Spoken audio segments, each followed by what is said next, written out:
Honorable judges, ladies and gentlemen, and number 1. Today I'm going to read you a story. What is for dinner?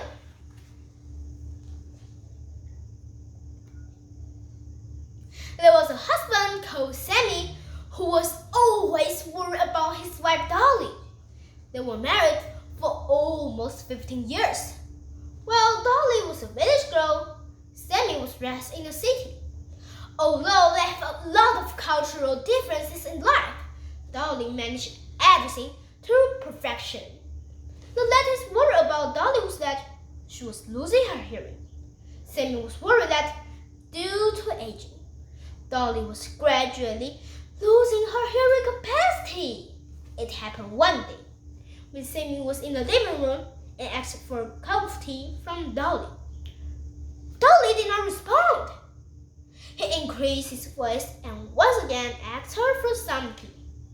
Still, he heard nothing from Dolly. He got up and slowly walked to the kitchen and asked Dolly for some tea.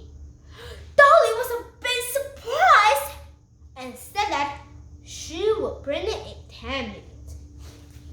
A few days after the incident, Sammy had to leave town for a week. After his return, he decided to find out the extent of her wife's hearing loss. He discussed this matter with the doctor.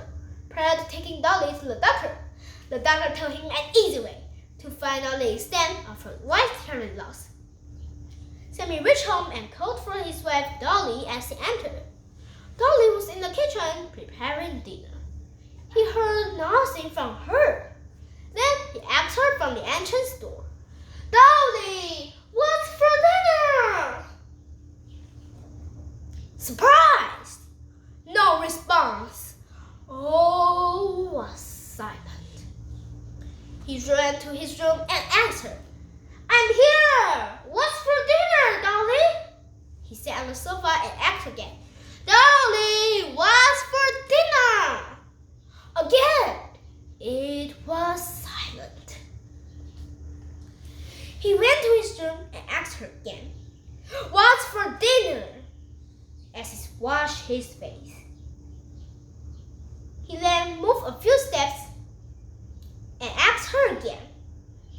He tried with the question, "What's for dinner?" standing at different places at home to identify the extent of her wife's hearing loss. He heard nothing from her. Then he asked her again, "What's for dinner?" Dolly became furious at him and said, "I'm saying it for the 8th time. It is chicken.